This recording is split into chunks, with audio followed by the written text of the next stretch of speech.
Mă întreba cineva ieri la ce ne trebuie nouă contract cu Germania, cu tancuri Panther, cu 216 tancuri Panther, la ce ne trebuie nouă tancuri Panther, în loc de tractoare și combine, și am dat un răspuns așa mai profan, la ruși.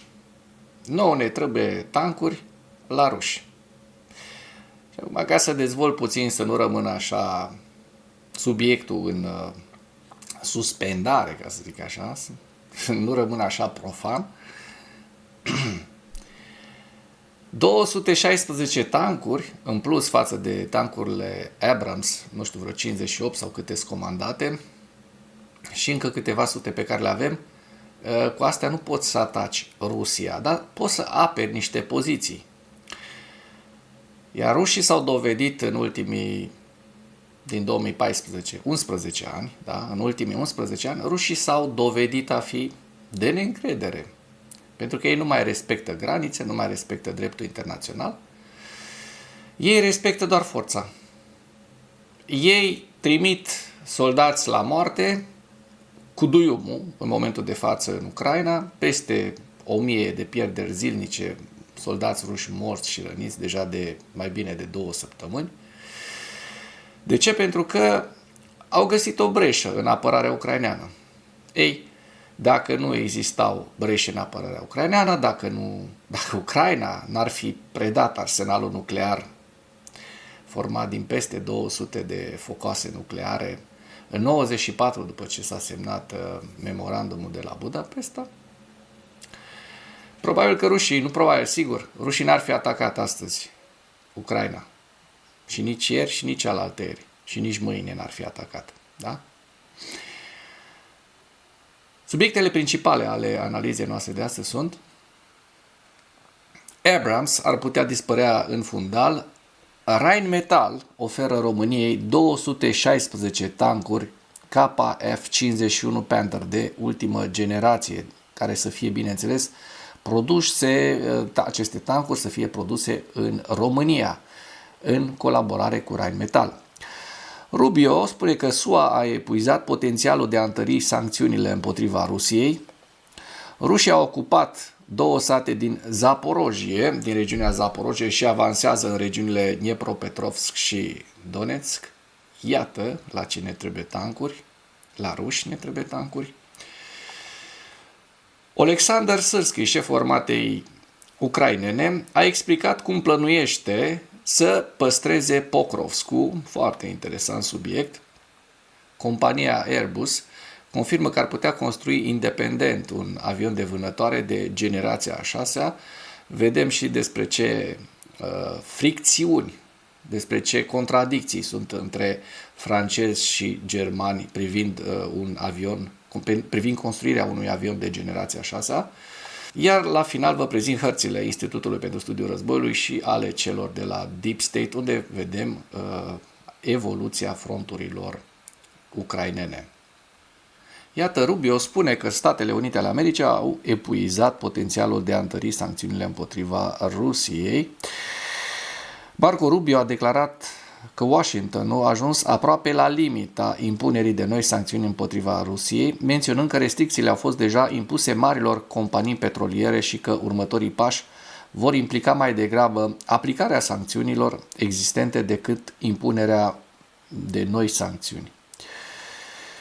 Răspunzând la întrebarea unui reporter despre creșterea presiunii sancțiunilor asupra Moscovei, Rubio a spus că practic nu a mai rămas nimic ce putem sancționa. Am atacat cele mai mari companii petroliere ale lor, exact ceea ce cerea toată lumea. Secretarul de stat a abordat în mod specific problema așa numitei flote din umbră rusești, pe care Rusia o folosește pentru a ocoli restricțiile petroliere. El a descris lupta împotriva acesteia ca pe un mecanism de aplicare a sancțiunilor, nu ca pe un pretext pentru altele noi. Rubio și-a exprimat opinia că partenerii europeni ar trebui să joace un rol mai activ în acest proces, deoarece o parte semnificativă a navelor tranzitează mai aproape de teritoriile lor. Da, numai că dacă dai dispensă, dacă dai derogare de la sancțiuni Bulgariei, României, Ungariei, Slovaciei, țărilor care au compania Lukoil în țară, atunci sancțiunile nu mai sunt bune la nimic. Când a fost întrebat dacă Rusia își dorește cu adevărat pacea, Rubio a răspuns că doar acțiunile pot fi folosite pentru a judeca. El consideră că Moscova a declarat clar ce își dorește. Își dorește restul regiunii Donetsk, asta o știm și noi, iar astfel de cereri sunt inacceptabile pentru partea ucraineană. Rubio de asemenea a comentat despre intensele atacuri cu rachete asupra teritoriului ucrainean, despre care a spus că au avut ca scop distrugerea rețelei electrice și demoralizarea populației. În contextul sprijinului acordat Ucrainei, secretarul de stat a confirmat că Statele Unite poartă discuții în curs cu Ucraina privind asistența pentru stabilizarea rețelei energetice. El a subliniat că sistemul energetic al Ucrainei se deteriorează de la an la an. Potrivit lui Rubio, se discută despre furnizarea atât de echipamente specializate cât și a armelor defensive pentru protejarea instalațiilor energetice. Cu toate acestea, principala preocupare rămâne riscul ridicat de distrugere al echipamentelor la scurt timp după instalare. Dacă acest echipament este distrus la o săptămână după ce a fost instalat, rămâne o problemă. Și așa s-a întâmplat în ultimii 2 sau 3 ani, a concluzionat Rubio. Rușii au ocupat 2 sate din Zaporojie și avansează în regiunile Dnipropetrovsk și Donetsk, potrivit analiștilor Deep State. În noaptea de 12 spre 13 noiembrie, analiștii Deep State au raportat că forțele de ocupație rusești au stabilit controlul asupra așezărilor Rivenpilea și Iablokovo din regiunea Zaporojie și au făcut de asemenea avansuri tactice de-a lungul unor secțiuni ale fronturilor din regiunea Donetsk și Dnipropetrovsk. Conform datelor actualizate ale hărților de luptă, trupele rusești au reușit să ocupe Rivenpilea, Iablokovo, în regiunea Zaporojie. În plus, unitățile rusești înregistrează progrese tactice în apropierea satelor Vladimirovka și Kotlino din regiunea Donetsk. Analiștii raportează de asemenea avansuri ale forțelor de ocupație în apropierea satului Dachne, la granița administrativă a regiunii Dnipropetrovsk. Între timp, în sectorul Zaporojie, forțele de apărare ale Ucrainei au efectuat cu succes operațiuni de contraofensivă locală. Se pare că apărătorii ucraineni au reușit să respingă pe ruși de la pozițiile lor din apropierea satului Shahove. Oleksandr Syrskyi, șeful armatei ucrainene, a explicat cum plănuiește să păstreze Pokrovskul. Comandantul șef al forțelor armate ale Ucrainei consideră că stabilizarea situației din zona operațiunii Pokrovsk-Mârnograd depinde de nivelul de interacțiune și coordonare dintre organele de comandă militară, unitățile și subunitățile implicate în misiunea de luptă. Potrivit comandantului șef al armatei ucrainene, care a făcut o călătorie în direcția Pokrovsk, acesta spune: direcția Pokrovsk rămâne principală în contextul ofensivei rusești. Aici se înregistrează cel mai mare număr de atacuri zilnice ale inamicului, iar o parte semnificativă a grupurilor lor care operează în Ucraina este concentrată aici. Inamicul în special încearcă să profite de condițiile meteo dificile. Principalele noastre sarcini rămân preluarea treptată a controlului asupra anumitor zone, sprijinirea și protejarea rutelor logistice existente, precum și organizarea altora suplimentare pentru a asigura furnizarea la timp a apărătorilor noștri cu tot ce au nevoie și evacuarea neîntreruptă a răniților. Vedeți în această imagine punga Pokrovskului. Acesta a mai spus că la căile de acces și direct în zonele urbane are loc o luptă constantă cu grupuri mici de infanterie de asalt ale inamicului și mai rar distrugerea echipamentului ușor al rușilor. Potrivit acestuia, trupele ucrainene fac tot posibilul pentru a împiedica inamicul să se deplaseze și să câștige teren. Căutarea și distrugerea inamicului continuă în direcția adiacentă Ocerenski. În ultima săptămână, operațiunile de căutare și atac au curățat 7,4 km² de grupuri de sabotaj rusești din districtul Pokrovsk, regiunea Donetsk. Nu se vorbește despre controlul rusesc asupra orașului Pokrovsk sau despre încercuirea operațională a grupării forțelor de apărare ale Ucrainei. Lupta continuă, mai spune Sârskăi. Airbus confirmă că ar putea construi independent un avion de vânătoare de generația 6 în urma frecușurilor și contradicțiilor cu francezii de la Dassault. Airbus and Defence Space intenționează să dezvolte un avion de vânătoare de generația 6 fără implicarea companiei franceze Dassault Aviation. Potrivit Hardpunct, Thomas Pretzel, președintele Consiliului de Lucru al Airbus Defence and Space, a declarat la fabrica din Manșii că dezvoltarea unui avion de vânătoare modern ar fi mai eficientă fără Dassault, permițând o reproiectare și o reconstrucție mai rapidă a unui avion de luptă de înaltă performanță. El a adăugat că ocolirea companiei franceze nu ar dăuna relațiilor franco-germane în această chestiune. Și vedem aici imaginea cu avionul de vânătoare european de generația 6 care este proiectat acum, potrivit celor de la Airbus. Declarația vine pe fondul dezacordurilor continue din cadrul programului franco-german Viitorul sistem aerian de luptă, în contextul în care Franța dorește să participe majoritar la proiect. Deci francezii nu vor să împartă egal cu și veți vedea și ce procente vor francezii cu germanii. Airbus insistă pentru o diviziune a muncii mai echitabilă, în timp ce Franța insistă asupra dezvoltării unui avion de vânătoare capabil să transporte arme nucleare și a unei versiuni bazate pe portavioane. Pentru forțele armate franceze, aeronava este destinată să înlocuiască Rafale, în timp ce pentru Germania ar urma să înlocuiască în cele din urmă Eurofighter Typhoon. Disputele au întârziat progresul programului către a doua etapă de dezvoltare, ridicând posibilitatea ca cele două țări să urmeze căi separate.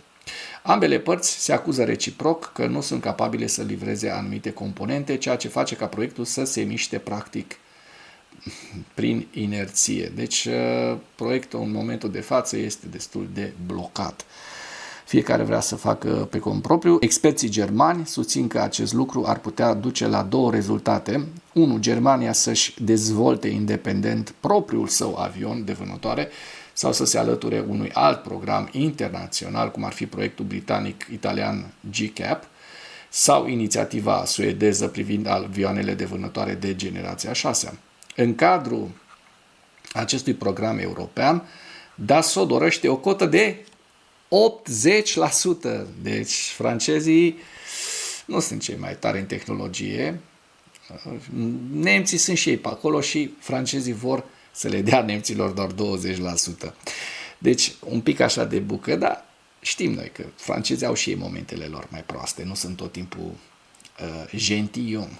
Deci 80% doresc francezii prin compania Dassault, acoperind atât fuselajul cât și motoarele pe care le-ar dezvolta compania franceză Safran.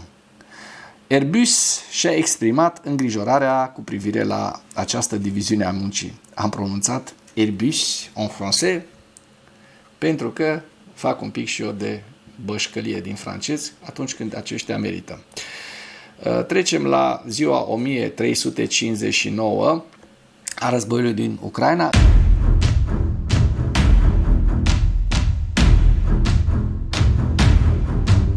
În ultimele 24 de ore, rușii au pierdut 1180 de militari, 2 tancuri, 11 vehicule blindate de luptă, 9 piese de artilerie, 2 mijloace de apărare antiaeriană, iar bineînțeles, ucrainenii au reușit să doboare 141 de drone rusești.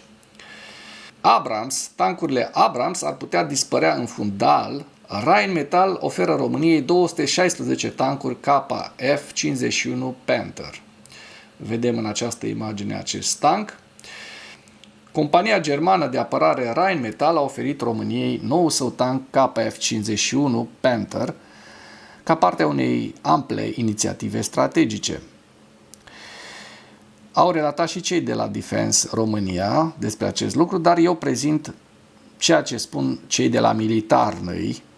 Este un site un site militar ucrainean despre acest lucru. Potrivit publicației, posibila achiziție a tancului ar avea loc prin programul SAFE al Uniunii Europene, în cadrul căruia ar putea fi implementată o tranzacție în valoare de aproximativ 6,5 miliarde de euro. Planul include achiziționarea a 216 tancuri KF-51. Directorul executiv al Rheinmetall, Armin Peppenger, a propus legătura dintre cele două programe. România dorește ca majoritatea producției de tancuri să aibă loc pe plan intern, în timp ce Rheinmetall insistă asupra construirii unui ecosistem industrial de susținere. Abordarea face parte dintr-o strategie mai amplă care analizează două priorități. 1. Nevoia Europei de a extinde producția de muniții și 2. Obiectivul României de a-și moderniza forțele blindate. Un element central al noii cooperări dintre Rheinmetall și București este un acord semnat recent pentru construirea fabricii de praf de pușcă din orașul Victoria, județul Brașov. În acest scop a fost creată o societate mixtă, Rheinmetall Victoria S.A., Rheinmetall în parteneriat cu compania românească Pyrochim, o filială, o subsidiară, mai bine zis, a Romarm. Cu toate acestea, nucleul inițiativei depășește producția de muniție. Acesta include un program de amploare pentru modernizarea flotei de tancuri a României cu un cost total estimat la aproape 8 miliarde de euro. România a depus deja o cerere către Parlament pentru a aproba cea de-a doua fază a programului, care completează prima fază, achiziționarea a 54 de tancuri M1A2 Abrams, aprobată de către Statele Unite ale Americii în 2023. Livrările de tancuri Abrams sunt așteptate doar după 2026.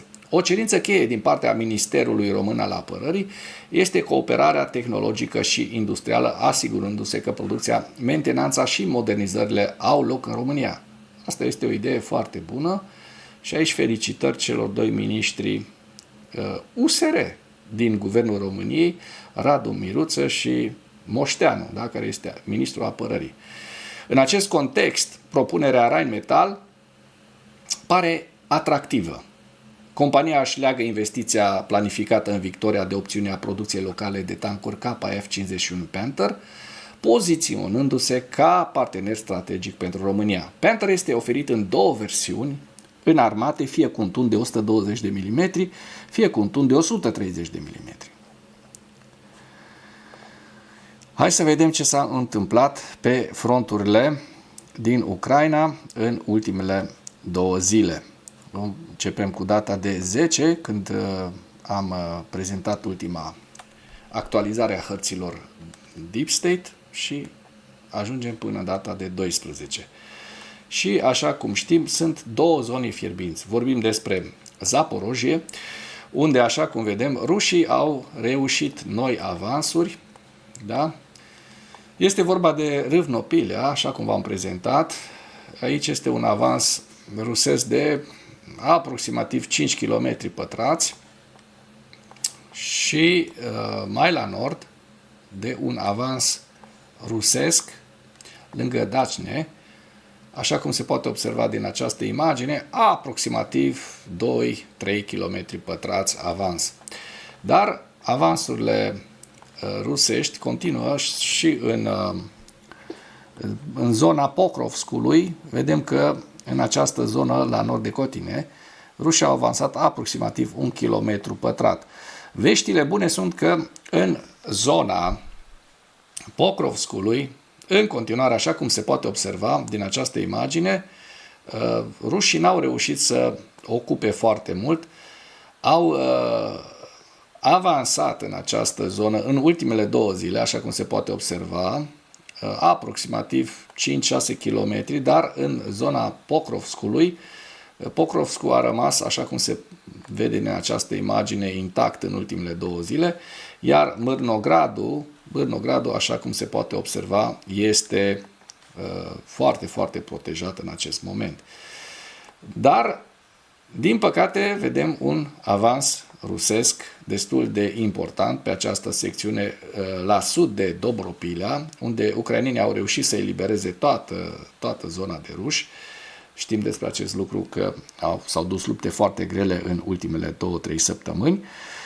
Rușii, așa cum vă spuneam, au reușit un avans, eu îl cuantific pentru că este foarte îngust înaintarea, dar foarte lungă, undeva la 5 km pătrați către Volodimirivka.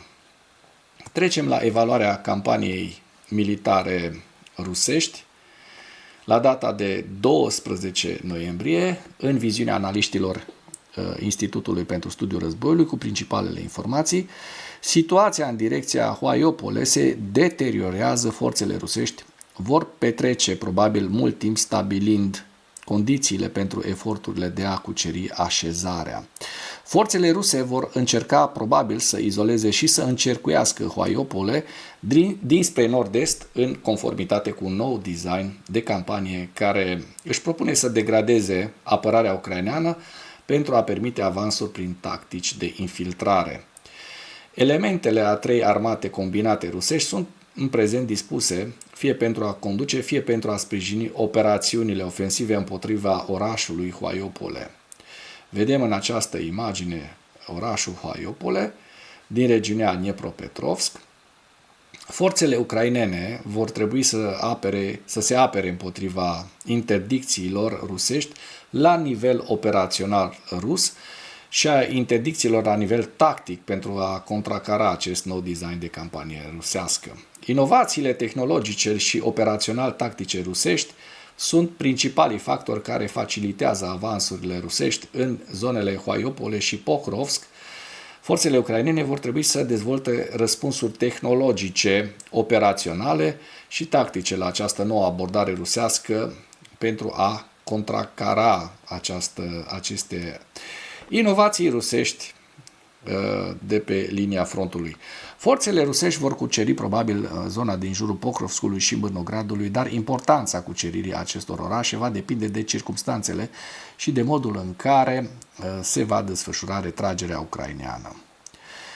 Bloggerii militari ruși lansează o campanie informațională concertată, anunțând prematur căderea Pokrovskului, probabil pentru a influența spațiul informațional. Comandamentul militar rus continuă eforturile de consolidare și integrare a unităților de drone în structurile militare convenționale, dar poziția centrului Rubicon pentru tehnologii avansate fără pilot, în raport cu noile forțe de sisteme fără pilot, rămâne neclară. Kremlinul desfășoară multiple operațiuni informaționale împotriva statelor baltice, așa cum a făcut-o și pentru a justifica invazia la scară largă a Ucrainei din 2022, probabil ca parte a stabilirii condiției fazei 0 pentru un posibil atac asupra statelor baltice la un moment dat în viitor. Institutul pentru Studiul Războiului nu prognozează în prezent un atac rusesc iminent asupra statelor baltice. Institutul nu a observat niciun indicator direct al pregătirii rusești de a ataca iminent statele NATO, iar eforturile de stabilire a condițiilor de faza 0 pot dura ani de zile. De asemenea, Kremlinul poate alege sau nu să atace chiar și după ce a stabilit condițiile pentru a face acest lucru. Evaluările Institutului pentru Studiul Războiului, conform cărora aceste activități și altele constituie eforturi de stabilire a condițiilor din faza 0, sunt menite să atragă atenția asupra paralelelor cu eforturile Rusiei de stabilirea condițiilor dinainte de invazia din 2022 din Ucraina, dar nu reprezintă un avertisment de atac iminent în acest moment. Oficialii au raportat incursiuni aeriene în spațiul aerian francez și lituanian. Vedem în această hartă aceste operațiuni rusești. Forțele ruse au avansat în zona tactică Kostiantinivka-Drujivka și lângă Pokrovsk. Și la final vă prezint hărțile Institutului pentru Studiul Războiului la data de 12 noiembrie cu direcția Sumă, Kharkiv, Vovchansk, Lugansk, Donetsk, Kostiantinivka,